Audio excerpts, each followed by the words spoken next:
1948 අංක 47 දරන පරීක්ෂණ කොමිෂන් සභා පනතේ දෙවන වගන්තිය ප්‍රකාරව 1995 දෙසැම්බර් මාසේ 15 වෙනිදා අධිකාරී පත්‍රයක් මගින් එවකට ජනාධිපතිනිය ලෙස කටයුතු කරපු බණ්ඩාරනායක මහත්මිය විසින් චන්ද්‍රිකා බණ්ඩාරනායක කුමාරතුංග මහත්මිය විසින් දෙන ලද අධිකාරී පත්‍රයේ බව මේ අවස්ථාවේ ප්‍රකාශ කර සිටිනවා. ඒ අධිකාරී පත්‍රයේ ගරු නියෝජ්‍ය කතානායකතුමනි කාර්යයන් 5ක් විෂයගත කළා ඉදිරිපත් කළා තියෙනවා. ඒ කාර්යයන් 5 අතරේ කාල වේලාව පදනම් කරගෙන එක කාරණයක් පමණක් මේ වෙලාවේ ඉලක්ක කරනවා. විශේෂයෙන්ම එහි ඈ ඡේදය යටතේ යෝජනා කරලා තියෙන්නේ රාජ්‍ය පොහොර නිෂ්පාදන සංස්ථාවේ බටලන්ද නිවාස යෝජනා ක්‍රමේ යම් රඳවා තැබීමේ ස්ථාන 1988 ජනවාරි මාසේ 1 වෙනිදා ඉඳලා 1990 දෙසැම්බර් මාසේ 31 වෙනිදා අතර කාලය ඇතුලේ සිදුවෙච්ච තාඩන පීඩන මිනිමැරුම් සහ වෙනත් කරුණාකාරණා ආදියට අදාළව කරුණු වාර්තා කරන්න කියලා. ගරු නියෝජ්‍ය කතානායකතුමනි මේ කියන වකවානුවේ පෞද්ගලිකව මම ලාංකීය ශිෂ්‍ය ව්‍යාපාරය ඇතුලේ කටයුතු කරමින් සිටපු කෙනෙක්. ඉතින් මම අත් වශයෙන්ම මේ අවධිය සීගන්න ගත්තට පස්සේ විශේෂයෙන්ම මේ වදකාගාරයේ ඇතුලේ විජේදාස නියලාරච්චි ඒ විතරක් නෙවෙයි වෙනත් වදකාගාර ඇතුලේ චර්ත ලංකාපුර කාංචන අබේපාල වැනි අයටත් අත්තු ඉරණම පිළිබඳව තමුන්නාන්සේ හොඳින් දන්නවා.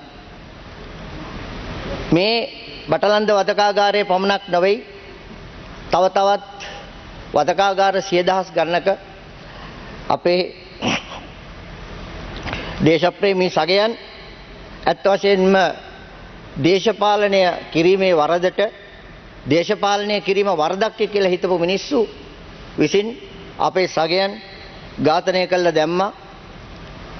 ඒ ඝාතන රැල්ලේ අත් වශයෙන්ම අපේ ජීවිත අමතක කරලා තිබුණේ. නමුත් අපට අද දවසේ පුළුවන් වෙලා තිනවා මේ සභාගර්භයට ඇවිල්ලා ඒ මියගිය සගයින්ගේ ප්‍රාර්ථනා ඉෂ්ට කිරීම වෙනුවෙන් මොකක් හෝ කරන්න අපට හැකියාවක් මේ අවස්ථාවේ ලැබිලා තිනවා. මම මේ අවස්ථාව ප්‍රයෝජනයට ගන්නවා ඔවුන්හට ඒ ගෞරවය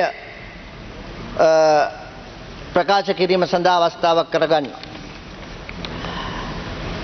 ගරු නියෝජ්‍ය කතානායකතුමනි මම මේ වාර්තාව පරිශීලනය කරා. මේ වාර්තාවේ ඇතුලේ තියෙන අන්තිමටම තියෙන දේ මුලින් කියන්නම්. මොකද මට අවශ්‍යයි මේ වාර්තාවේ පවතින නිර්දේශ වලට රනිල් වික්‍රමසිංහ ඍජුවම සම්බන්ධයි කියන නිර්දේශ ප්‍රමාණයක් තියෙනවා. නමුත් කතාවේ අන්තිමට කියන්න ගියොත් 2 more minutes කියලා කියන බයට මුලින්ම මේ නිර්දේශ ටික මම මුලින්ම කියලා නිර්දේශ ප්‍රමාණයක් තියෙනවා මම කියන්නම් කියලා මම හිතුවා. ඒ වාර්තාවේ නිර්දේශ ඇතුලේ නිර්දේශ කීපයක් තියෙනවා ගරු නියෝජ්‍ය කතානායකතුමනි. රනිල් වික්‍රමසිංහ මහතා එවකට කර්මාන්ත විද්‍යා කටයුතු අමාත්‍යවරයා කඩාකප්පල්කාරී ක්‍රියා මර්ධන කටයුතු සම්බන්ධයෙන් පොලිසියේ ක්‍රියාකලාපයට අදාළ උපදෙස් දී ඇත. වික්‍රමසිංහ මහතාට එමදු නියමයක් කිරීමට නෛතික බලයක් නොමැති වූ බවත් ඒ සම්බන්ධයෙන්ද ඔහු තම අයථා බලය ලෙස පාවිච්චි කර ඇති බවත් කොමිෂන් සභාවේ අදහසයි. අපේ අදහස් නෙවෙයි කොමිෂන් සභාවේ අදහස. බලය අයිතු ලෙස පාවිච්චි කරා කියලා කොමිෂන් සභාව කියනවා. එසේ උපදෙස් දීමෙන් වික්‍රමසිංහ මහතා නියම වශයෙන් පොලිසිය සතු රාජකාරී වලට හා නීතිය ක්‍රියාත්මක කිරීමේ ක්‍රියාමාර්ගයට මැදිහත් වී ඇත්තේය. කවුද මේ කියන්නේ? කොමිෂන් සභාව කියන්නේ. ඒ විතරක් නෙවෙයි තව තැනක කියනවා රනිල් වික්‍රමසිංහ මහතා හා ජ්‍යෙෂ්ඨ පොලිස් අධිකාරී නලින් දෙල්ගොඩ මහතා බටලන්ද නිවාස යෝජනා ක්‍රමේ B2 B8 B34 හා ඒ එක ඇල ඉරක් අට යන නිවාසවල නීති විරෝධී රැඳවුම් ස්ථාන හා වදකාගාර පැවැත්වීමට අනියමින් වගකිය යුතු වන්නෝය. කවුද? රනිල් වික්‍රමසිංහ. කවුද මේ කියන්නේ? කොමිසමයි මේ කියන්නේ. ගරු නියෝජ්‍ය කතානායකතුමනි, එපමණක් නෙවෙයි තව නිර්දේශයක් කළා තියෙනවා. 1988 ජනවාරි මාසේ 1 වෙනි දින සිට 1990 දෙසැම්බර් මාසේ 31 වෙනි දින දක්වා වූ කාල සීමාව තුල බටලන්ද නිවාස යෝජනා ක්‍රමයේ යම් යම් නිවාස පුද්ගලයන් නීති විරෝධීව රඳවා ගැනීමට හා ඔවුන්ට වද දීමට පාවිච්චි කර තිබේ. කවුද කියන්නේ? කොමිසම කියන්නේ. මේ කාර්ය සඳහා පාස සඳහන් නිවාස පාවිච්චි කර ඇති බවට තීරණාත්මක සාක්ෂි තිබේ. මොකද්ද නිවාසය? බටලන්ද නිවාස සංකීර්ණයේ B2 නිවාසය. ගරු නියෝජ්‍ය කතානායකතුමනි, කාටද අයිති? එය රනිල් වික්‍රමසිංහට බව මෙහි සඳහන් කරලා තියෙනවා. B8 නිවාසය කාටද අයිති? පොලිස් අධිකාරී ඩග්ලස් පීරිස්. දෙන්න එකතු වෙලා මේ නිවාස සංකීර්ණයේ ඉඳලා දෙන්න නිවාස දෙකේ ඉඳලා මේ කුමන්ත්‍රණය කරලා තියෙන ගරු නියෝජ්‍ය කතානායකතුමනි. ඒ විතරක් නෙවෙයි තව තැනක නිර්දේශයක් කරනවා. රාජ්‍ය පොහොර සංස්ථාවේ ඈවර කරුට ඉහත සඳහන් බටලන්ද නිවාස යෝජනා ක්‍රමේ නිවාස පොලිස් නිලධාරීන්ට මුදාලීමට නියම කිරීමෙන් රනිල් වික්‍රමසිංහ මහතා කර්මාන්ත අමාත්‍යවරයාගේ තත්ත්වයෙන් වූ ඔහුගේ බලතල අයුතු ලෙස පාවිච්චි කර තිබේ. අපිද කියන්නේ, කොමිසම කියන්නේ කර්මාන්ත අමාත්‍යවරයාගේ තත්ත්වයෙන් වූ ඔහුගේ බලතල අයුතු ලෙස පාවිච්චි කර තිබේ. ගරු කතානායකතුමනි, මේවා තියාගෙන තමයි අල් ජසීරා ගිහිල්ලා කියන්නේ. මොකක්ද අල් ජසීරා ගිහිල්ලා කියන්නේ? 1997 ඉන්දු ලංකා ගිවිසුම පාදක කරගෙන ජනතා විමුක්ති පෙරමුණ භීෂණයක් මැව්වලු. ඒ විතරක් නෙවෙයි, සපුකන්ද පොලිස් ස්ථානයට පහර දීමක් කරාලු. ගරු නියෝජ්‍ය කතානායකතුමනි, මේ 2025 කතාව. 2025 තමයි 2025 අල් ජසීරා ගිහිල්ලා රනිල් වික්‍රමසිංහ කියන්නේ. මේ හදන්නේ මොකක්වත් නෙවෙයි. කොමිෂන් සභාවේ වාර්තාවේ හරියට පැහැදිලි කරලා තියෙනවා. ඒකට උත්තරේ මේ හදනවා 83ත් 87ත් බද්ධ කරලා කතාවක් ගොතන්න. අපි කියන්නම් නියෝජ්‍ය කතානායකතුමනි 83 උනේ මොකද්ද කියලා. 83 මොකද්ද උනේ කියන එක වාර්තාවේ කියනවා. බටලන්ද වාර්තාවේ මොකද්ද මාතෘකාව? ජනතා විමුක්ති පෙරමුණ තහනම් කරනු ලබයි. ප්‍රචණ්ඩ කියා ආරම්භ වේ කියන සිරස්තලයේ යටතේ ගරු නියෝජ්‍ය කතානායකතුමනි, මේ මාතෘකාව එදා පැවති වාස්තවික තත්ත්වයන් පිළිබඳවත් එදා පැවති වාතාවරණය පිළිබඳවත් බොහෝ දේ ප්‍රකාශ කරනවා. මොකද්ද පළමුව සිද්ධ කරලා තියෙන්නේ? පළමුව සිද්ධ කරලා තියෙන්නේ ජනතා විමුක්ති පෙරමුණ තහනම් කිරීම. 87 නෙවෙයි, 83 ජනතා විමුක්ති පෙරමුණ තහනම් කරලා තිනවා. දෙවනුව සිද්ධ වෙලා තියෙන්නේ මොකද්ද? ප්‍රචණ්ඩත්වය ආරම්භ කිරීම. 83 ජනතා විමුක්ති පෙරමුණ තහනම් කරනවා, ප්‍රචණ්ඩත්වය ආරම්භ කරනවා, 87 දක්වා ගමන් කරනවා. මේක ඇති කරේ තනිකර ජී.ආර්. ජයවර්ධන ඇතුළු එවකට තීච්ච රජය. එහෙම තියෙද්දි ගරු නියෝජ්‍ය කතානායකතුමනි, මම හිතන්නේ මේ වාර්තාවේ මාතෘකාව විතරක් උනත් ඇති අපේ ඉතිහාසය ගැන පුනුපුනා ප්‍රශ්න කරන, සිද්ධ වුණේ මොකක්ද කියලා දැනගෙන උනත් නොදන්නවා වගේ ප්‍රශ්න කරන අයට උත්තරේ විදියට දෙන්න. මම දැන් උපුටන්නම් අපේ රටේ ලේවිලක් කරන්නට සුදු ඇඳුමින් සැරසී පැමිණි මාරයෙක් පිළිබඳව ඔහුගේ හපංකම් පිළිබඳව කොමිෂන් සභාවේ වාර්තාවේ තියෙන සටහනක්. කොමිෂන් සභාවේ වාර්තාවේ 27 වෙනි පිටුවේ ගරු නියෝජ්‍ය කතානායකතුමනි, මෙන්න මෙහෙම තියෙනවා.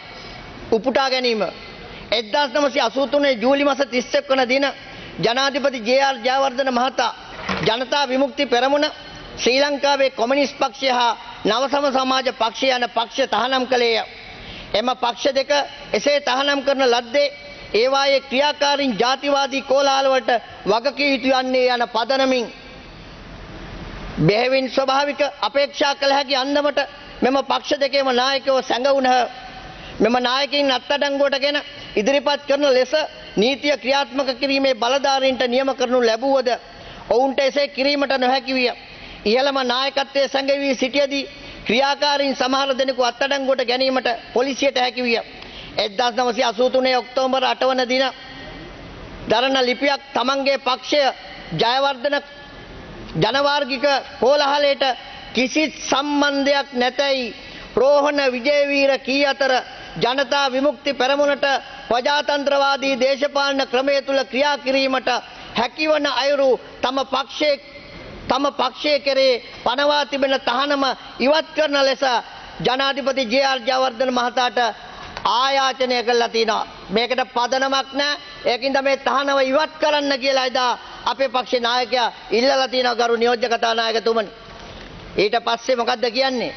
මේක හරි පැහැදිලි මේ උපුටා ගැනීමම තියෙනවා. ඊට පස්සේ ඡේදක මම මුකුත් වෙනසක් කරන්නේ නැතුව වාර්තාව විතරක් කියන්නම් මගේ එකතු කිරීම නැතුව ගරු නියෝජ්‍ය කතානායකතුමනි 1983 ජූලි ජාතිවාදී ගැටුම පැවති කාලේ ජනතා විමුක්ති පෙරමුණේ හෝ නව සමාජ පක්ෂයේ ක්‍රියාකාරීන් අතුරින් එක් අයෙකුවත් ප්‍රචණ්ඩ ක්‍රියා සම්බන්ධයෙන් වරදකරු වී නොමැති බව රනිල් වික්‍රමසිංහ මහතා සාක්ෂි දෙමින් තමාගෙන් ප්‍රශ්න කළ නීතිඥ තැන සමග එකඟ වුණා. කොමිසමේ සාක්ෂි දෙනකොට එකඟ වෙලා දිනවා රනිල් වික්‍රමසිංහ අපිවත් අනිත් දේශපාලන පක්ෂවත් ප්‍රචණ්ඩකාරී ක්‍රියා කළේ නැහැ කියලා. එහෙම නැහැ කියලා තමයි අද අල් ජසීරාවට 2025 කියන්නේ අපි ප්‍රචණ්ඩකාරීව 1987 සිද්ධියක් පාදක කරගෙන හැසිරුණා කියලා. මේක තමයි දෙපිඩි පිළිවෙත රනිල් වික්‍රමසිංහගේ. ඒ විතරක් නෙවෙයි එයින් ජනතා විමුක්ති පෙරමුණ සහ නව සමාජ පක්ෂය 1983 ජාතිවාදී කෝලහල වලට වගකිය යුතුයි ඔප්පු කළ නොහැකි විය. කවුද මේ කියන්නේ? කොමිසම කියන්නේ. ඒ ක්‍රියාවලට වගකිය යුතුයි ඔප්පු කළ නොහැකි විය. 83 එතකොට ගරු නියෝජ්‍ය කතානායකතුමනි මේකෙන් තේරෙන්නේ මොකද්ද? රනිල් වික්‍රමසිංහ මහතාට තමන්ගේ සාක්ෂියේදීම ඔහුගේ කටින්ම පිළිගන්න සිද්ධ වුණා 83 ජාතිවාදී ගැටුම් වලට ජනතා විමුක්ති පෙරමුණ සම්බන්ධ නැහැ කියන එක. ඔහුට ඒක කරන්න සිද්ධ වුණා. මොකද ඒක තමයි ඇත්ත. එකඟ වුණා නෙවෙයි එකඟ වෙන්න වුණා. ඇයි සිද්ධියක් නැත්තම් හරස් ප්‍රශ්න අහනකොට එයාට එකඟ වෙන්න සිද්ධ වෙනවා ගරු නියෝජ්‍ය කතානායකතුමනි. කවුරුවත් නැති තැන අල් ජසීරායකට ගිහිල්ලා මේ වාසිබස් දෙදුවට එදා 1995 ඇති කරපු කොමිසමේ දීපු උත්තරේ තමයි මම මේ කියවන්නේ. ගරු කතානායකතුමනි එසේ වුවද මෙන්න මේක හරි වැදගත්. එහෙම ප්‍රචණ්ඩකාරී සිද්ධියක් නැtei කියලා පිළිගත්ත උදවිය එසේ වුවද ජනතා විමුක්ති පෙරමුණට පැන වූ තහනම තව දුරටත් ක්‍රියාත්මක විය. ඔන්න ඇත්ත කතාව. ජනතා විමුක්ති පෙරමුණට පැන වූ තහනම එහෙම පවත්වාගෙන ගියා. කොමිෂන් සභා වාර්තාව 83ත් 87ත් එකට තියලා මේ කියන දේ 1983යි 87යි එකට කියලා කියන්න හදන මේ දේ එදා රනිල්ගේ සාක්ෂියෙන් රනිල්ම සපත කරපු දේ අද වෙනකොට මතක නැති වෙලා මේක දේශපාලන තක්කටිකමක්ද නැත්නම් මේක අමතක වීමේ රෝගයද කියලා මං අහන්න කැමතියි ගරු නියෝජ්‍ය කතානායකතුමනි. මේ හතර අතේ වනන්නේ කර කියා ගන්න බැරුව ඉන්න මිනිස්සු. ඒක නිසා ගරු නියෝජ්‍ය කතානායකතුමනි මේ කාරණාව තහවුරු කරන්න මම එක උදාහරණයක් ගන්නම් මේ වාර්තාව ආශ්‍රයෙන්. අපි නෙවෙයි ප්‍රචණ්ඩකාරී ක්‍රියාවල නිරත වුණේ රනිල් වික්‍රමසිංහ ඇතුළු ඒ ආණ්ඩුව තමයි එදා නිරත වුණේ කියන එකට වාර්තාවේ 92 පිටුවේ සිටන් 90ට පිටුව දක්වා වෙනකන් වෙන් කරලා තියෙන්නේ නීතිඥ විජේදාස ලියනාරච්චි සහෝදරයා වෙනුවෙන්. ඒ නීතිඥ විජේදාස ලියනාරච්චි සහෝදරයාගේ සටහන් ටික මම මගේ එකතු කිරීම කරන්නේ නැහැ ගරු නියෝජ්‍ය කතානායකතුමනි. වාර්තාවේම තියෙන දේවල් උපුටා දක්වන්නම්. ඒ හොඳටම ප්‍රමාණවත්. මොකද නීතිඥ විජේදාස ලියනාරච්චි සහෝදරයා සම්බන්ධයෙන් වාර්තාවේ තියෙන්නේ නැසී ගිය විජේදාස ලියනාරච්චි මහතා වෘත්තියෙන් ප්‍රසිද්ධ නීතිඥෙක් වූයේය.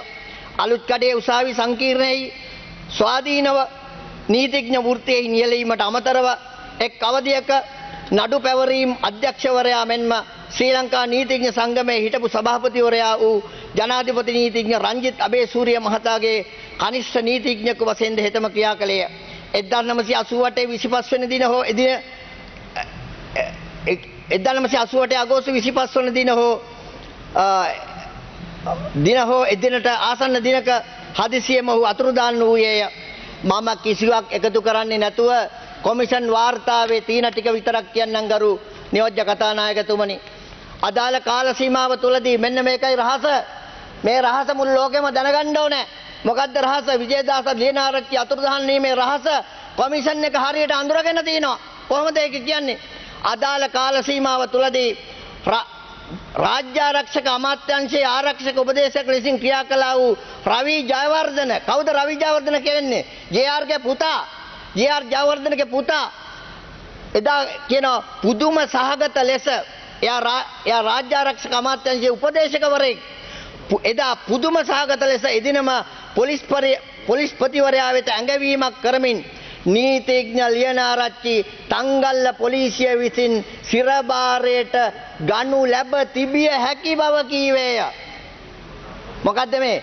ගනු ලැබ තිබිය හැකි බව කියේ. එහෙනම් ඒගොල්ලන්ගේ අනින් තමයි නියෝජ්‍ය කතානායකතුමනි මේ වැඩේ සිද්ධ වෙලා තියෙන්නේ. ඒක වාර්තාවේ සඳහන් වෙනවා. එතකොට එහෙත් එබඳු හැඟීමක් රවි ජයවර්ධන මහතාට ඇති වූයේ කෙසේදයි අපි නොදනිමු. කවුද අහන්නේ? කොමිසමයි අහන්නේ. ආරක්ෂක අමාත්‍යාංශයේ ආරක්ෂක උපදේශක ලෙසින් ක්‍රියා කළා වූ රවි ජයවර්ධන මහතා වරහන් ඇතුලේ මේ ඉන්න හිටපු ජනාධිපති ජේ.ආර් ජයවර්ධනගේ පුතා. මේ වරහන් ඇතුල කියන්නේ මේකේ තියෙන වරහන්. ඔහුට හැඟීමක් පහළ වෙනවා. විජේදාස ලියනාරච්චි තංගල්ල පොලිසිය විසින් සිරබාරයට ගනු ලැබ තිබිය හැකි බව. මොකද්ද මේ කියන්නේ? බලලා මල්ලෙන් එළියට එනවා. එයා කියනවා මෙහෙම වෙන්න පුළුවන් කියලා විජේදාසට. කවුද ඒ තීන්දුව ගන්නෙ? රනිල් වික්‍රමසිංහලා ඔය කියන ජේ.ආර් ජයවර්ධනගේ රවි ජයවර්ධනගේ පුතු තමයි මේ තීන්දුව ගන්නෙ. කොමිෂන් සභාව මෙහෙම කියනවා. ඒ බඳු හැඟීමක් රවි ජයවර්ධන මහතාට ඇතුවේ කෙසේදයි අපි නොදැනෙමු. අපි තවත් මුකුත් කියන්න ඕනද ඒ ගැන? මං කියන්නේ ඒ හැඟීම පහළ වුණු ආකාරය ගැන. අන්තිමේ මොකද වෙන්නේ? තවත් උපුටා ගැනීමක් ගරු නියෝජ්‍ය කතානායකතුමනි කියන්නම්. මෙන්න උපුටා ගැනීම. සැප්තැම්බර් 2 වෙනි දින සන්ධ්‍යාව වන විට සන්ධ්‍යාව 2 වෙනි විට ලියනාරච්චිගේ තත්ත්වය නරක අතට හැරින් කොළඹ නියෝජ්‍ය පොලිස්පතිවරයාගේ උපදෙස් මත පරීක්ෂක වික්‍රමසිංහ විසින් සැප්තැම්බර් 2 වෙනි දින 11ට පමණ ලියනාරච්චි කොළඹ මහරෝහලේ හදිසි අනතුරු සේවා අංශයට ඇතුළත් කරන ලදී. අනතුරුව ලියනාරච්චියම රෝහලේ දැඩි සත්කාර ඒකකයට මාරු කරිනි. මධ්‍යම රාත්‍රියේ පසුවේ විනාඩි 30කට පමණ පසුව එම රෝගියාගේ හුස්ම ගැනීම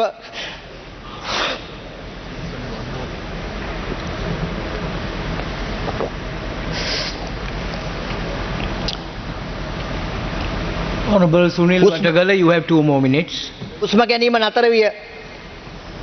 මියගිය පුද්ගලයාගේ පශ්චාත් මරණ පරීක්ෂණය කොළඹ අධිකරණ වෛද්‍ය නිලධාරී වෛද්‍ය එල්.බී. දල්විස් මහතා විසින් පවත්වනු ලැබිනේ. ඔහුගේ නිගමනයන්ට අනුව විජේදාස ලියනාරච්චි මියගොස් ඇත්තේ මොට ආයුධ වලින් සිදු කරනු බහුවිධ පේශී සහ සැකිලි තුවාල සහිත සටහන් කම්පනයෙන් හා ලේ ගැලීමෙනි.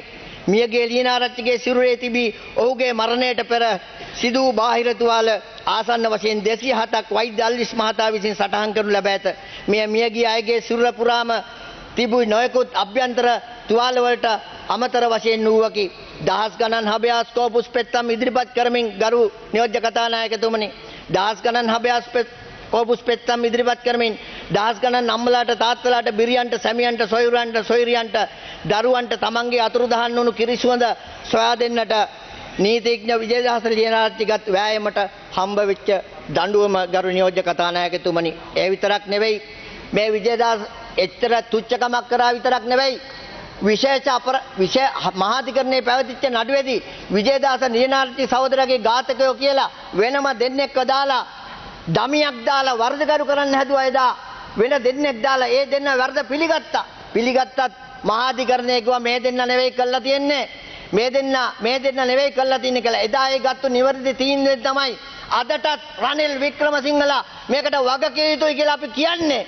අදටත් මේ රනිල් වික්‍රමසිංහ මේ මරණ වලට සම්බන්ධයි. ඒ ඝාතනකට වග කියන්න ඕන. අදටත් ඉතිහාසයේ ඒ දිගහැරලා තියෙන ඒ සත්‍ය ගරු නියෝජ්‍ය කතානායකතුමනි, අවසාන වශයෙන් මට වචනයක් කියන්න ඉඩ දෙන්න තව එක කාරණාවක් විනාඩි 2ක් විතර. ඒ තියෙනවා දැන් අල් ජසීරා වල මොකද කියන්නේ තව කතාවක්. ඒ කියනවා සපුගස්කන්ධ පොලිස් ස්ථානයට පහර දුන්නලු.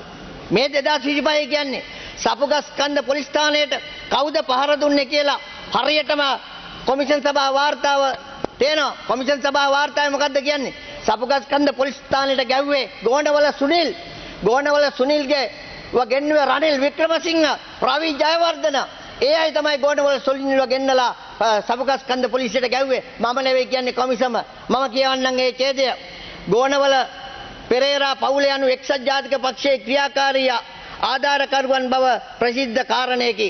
ක්‍රියාකාරී දේශපාලනයේ නිරත වූවන් අතර සුමිත් පෙරේරාගේ බාප්පා කෙනෙකු වන සුනිල් පෙරේරා හෙවත් ගෝණවල සුනිල් වූයේය. රනිල් වික්‍රමසිංහ මහතාට අනුව ගෝණවල සුනිල් ඔහුගේ ක්‍රියාකාරී ආධාරකරුවෙකු වූ අතර හෙතම එක්සත් ජාතික පක්ෂයේ ප්‍රාදේශීය නායකයෙකු වශයෙන් ක්‍රියා කර ඇත්තේය. ගෝණවල සුනිල් වික්‍රමසිංහ මහතා සමග දීර්ඝ කාලයක් සමීපව ඇසුරු කරමින් සිට ඇත. වික්‍රමසිංහ මහතාට ගෝණවල සුනිල්ගේ නිවසේ පැවති සාදයන්ට පවා ආරාධනා කරනු ලැබ ඇත. වික්‍රමසිංහ මහතා ඊතර සිට පෙරලා ශ්‍රී ලංකාවට පැමිණෙන අවස්ථාවලදී ඔහු පිළිගන්නට කටුනායක ගුවන්තොටුපළට පලා යාමට ගෝණවල සුනිල්ගේ පුරුද්දක්ව තිබුණේ. ගුවන්තොටුපළේදී වික්‍රමසිංහ මහතා ගෝණවල සුනිල් යනු සෙසු පුද්ගලයන් සමග සිටි ඡායාරූපයක් පෙන්වනු ලබුවා. කොමිසමේදී පෙන්වනවා ඡායාරූපය. ඒ ඡායාරූපය වික්‍රමසිංහ පිළිගන්නවා. වික්‍රමසිංහ මහතා ඒ බව පිළිගත්තේය. එක්සත් ජාතික පක්ෂයේ සුළු කණ්ඩායම් රැස්වීම සඳහා ගෝණවල සුනිල්ගේ නිවාසයේ නිරතුරුවම පාවිච්චියට ගනු ලැබ ඇත. වික්‍රමසිංහ මහතා බටලන්දේ පදිංචි වී සිටි සංචාරක බංගලාවේ බාරකරුවන් අතර වින්සන් පෙරේරාගේ සාක්ෂියට අනුව වික්‍රමසිංහ මහතා සංචාරක බංගලාවේ පදිංචි වී සිට ගෝණවල සුනිල් නිතරම එහි යන තැනැත්තෙක් වූයේය. කවුද මේ වික්‍රමසිංහ? රනිල් වික්‍රමසිංහ. එහෙනම් මොකද්ද මේ කියන්නේ? සපුගස්කන්ධ පොලිසියට ගැහුවේ වෙන සුනිල් ගිහිල්ලා ගැහුවට මේක පිටිපස්සේ හිටියේ, මේක උසිගැන්නුවේ, මේ කුමන්ත්‍රණය කරේ රනිල් වික්‍රමසිංහ බව අපි කියනවා ගරු නියෝජ්‍ය කතානායකතුනි. ඉතිහාසයෙන් එහෙම නිදහස් වෙන්න බෑ. අපි දන්නවා දන්නේ සංග්‍රහයේ 113 එදා එවකට පැවතිච්ච පොලිස්පතිවරයාට මේ ගැන පරීක්ෂණයක් කළා අදාළ නීතිය ක්‍රියාත්මක කරන්න කිව්වට පොලිස් ආඥා පනතත් ඒවත් පෙට්ටගමේ ගාගෙන හිටියා. ඔවුන් පරීක්ෂා කළා නැහැ. ඔවුන් පරීක්ෂා කිරීම අසමත් වුණා. අදටත් ඒ අපරාධ නීතියේ සිද්ධාන්තය හැමම තියෙනවා. අදටත් මේ නීතිය ක්‍රියාත්මක කරන්න පුළුවන්. දන්නේ සංග්‍රහයේ 113 අයන්න එක මොකද්ද කියන්නේ? යම් වරදක් සිදු කිරීමේදී හෝ සිදු කිරීම සඳහා නැතවත් වරදට අනුබල දීමේ හෝ අනුබල දීම සඳහා පොදු අරමුණක් සහිතව කලින් සම්මතයක් හෝ පිළියෙල වීමක් ඇතිව හෝ නැතුව දෙදෙනෙක් හෝ ඊට වැඩි ගණනක් එක් වී වරදක් සිදු කිරීමට හෝ ඊට අනුබල දීමට හෝ ක්‍රියා කිරීමට එකඟ වූ ඒ වරද කිරීමට ඔය අනුබල දීමට කුමන්ත්‍රණය කිරීමේ වරද සඳහා අවස්ථාව පරිදි ඔවුන් එක් කෙනෙක්ගෙන් වරදකාරයෙක් වන්නේය. ඉතින් රවි ජයවර්ධන දැන් නම් මිය ගිහිල්ලා රනිල් වික්‍රමසිංහ ජීවතුන් අතර ඉන්නවා. කුමන්ත්‍රණය කරනවා ගෝණවල සුනිල් ලව්ව ගස්සනවා. කුමන්ත්‍රණය කරනවා ඩග්ලස් පීරිස් ලව්ව අපේ සහෝදරවරුන් ඝාතනය කරනවා. ඉතින් මේක පිටිපස්සින් ඉන්නේ රනිල් වික්‍රමසිංහනේ. වෙන කවුද? රනිල් වික්‍රමසිංහ රුජුව මේ අපරාධ වලට වග කියන්න ඕන ගරු නියෝජ්‍ය කතානායකතුමනි. මම ඔබතුමාගෙන් ඉල්ලා සිටින්නේ මෙවන් ඉතිහාසයේ සුදු සලුපිලි ඇඳගෙන මේ කරන ඝාතනයන් දිහා බලාගෙන අද හැංගෙන්න අල් ජසීරා වලට ගිහිල්ලා අමු පට්ටපල් බොරු ප්‍රමාණයක් එල්ල කරනවා. අපි මත ඉතිහාසයේ අපි දේශපාලනය කරපු වරදට තමයි අපේ සහෝදර සහෝදරයන් මේ විදිහට ජීවිත වලින් වන්දි ගවන්න සිද්ධ වුණේ. අපි ඔවුන්ට මේ සාධාරණත්වය ඉෂ්ට කරනවා. මේ ගරු සභාව ඉස්සරහා සපත කර සිටිනවා. එදා ඒ දේශප්‍රීමේ අරගලය වෙනුවෙන් අපේ ලාංකීය දේශපාලනය වෙනුවෙන් දේශපාලනය කිරීමේ වරදට පමණක් ඒක වරදක් කියලා අර්ථ ගැන්වුවේ. ඒ සඳහා අපේ දේශප්‍රේමී දූපුතුන් අපේ සහෝදර සහෝදරයන් මේ වෙලාවේ සීගන්නනවා. ඔවුන්ට අපි යුක්තියේ සාධාරණත්වයේ ඉෂ්ට කරනවා කියන ප්‍රතිඥාව දෙනවා. මේ වෙලාවේ මේ බටලන්ද වදකාගාරයේ විතරක් නෙවෙයි 100,000 ගණන් අපේ සගයන් මේ වදකාගාරවල දුක් විඳලා මැරුවා. අනේක විද වද හිංසාවලට ගොදුරු වුණා. ඒ බව ඉතිහාසයේ ලියවිලා තිනවා. ඒක අපරාධයක් කවදාකවත් සංගවන්න බෑ. ඒ අපරාධය අලුයට තියෙන ගිනි පුපුරු වගේ මතුවෙලනවා. ඒ මතු කරන දවස අද අපිට ඒක අවස්ථාවක් කරගන්න පුළුවන්. සැබෑ වරදකරුවන්ට අපි අනිවාර්යෙන් නීතියෙන් දඬුවම් කරනවා කියන ප්‍රතිඥාව දෙමින් මානීය වෙනවා බොහොමත්ම ස්තුතියි.